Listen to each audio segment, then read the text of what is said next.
This is Suganthi's vlog. இன்றைக்கி நம்ம ஒரு பச்சைப்பயிறு தோசை சுட போகிறோம். அதுக்கு வந்து ஒரு கப் பச்சைப்பயிறு எடுத்துக்கிறோம். சோக் பண்ணி நைட்டெல்லாம் ஒரு ½ hour போதும். சீரக சம்பா ரைஸ் போட்டிருக்கேன்.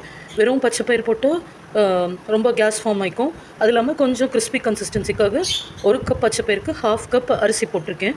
அதுவும் சீரக சம்பா அரிசி.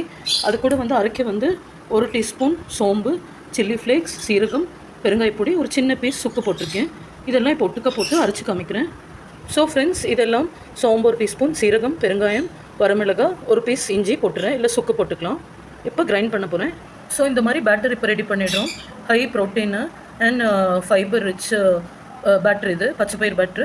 இது மாதிரி காலையில் ஸ்கூலுக்கு போகிற குழந்தைங்களுக்கோ, ஈவினிங் வர ஸ்கூல் சில்ட்ரனோ, காலேஜ் சில்ட்ரனோ, ஈவன் பெரியவங்க, கிட்னி ப்ராப்ளம் இல்லாதவங்களுக்கு 1 or 2 தோசைக்கு, பச்சைப்பயிறு தோசைக்கு வந்து நம்ம தக்காளி வெங்காய சட்னி அந்த மாதிரி கொஞ்சம் டேங்கியான சட்னி கொடுக்குறோம். அதுக்கு வந்து it will enhance the taste. Okay. So friends, இந்த மாதிரி கான்சென்ட்ரிக்காக தண்டவாளக்கல்ல பச்சைப்பயிறு தோசை நம்ம வறுத்தாச்சு. ஸோ ஃப்ரெண்ட்ஸ், இந்த மாதிரி சூப்பராக கிறிஸ்பியாக ஒரு பச்சைப்பயிறு தோசை நம்ம வறுத்தாச்சு. இதுக்கு ஒரு தக்காளி, வெங்காயம், புளி வச்சு ஒரு கொஞ்சம் வெல்லம் வச்சு சட்னி பண்ணலாம். இல்லை பியூர் வெங்காயமும் நாட்டு புளி, பின்ன வந்து வரமிளகா, கொஞ்சம் சர்க்கரை போட்டு செய்யலாம். அது செகண்ட் வீடியோவில் அப்லோட் பண்ணுறேன்.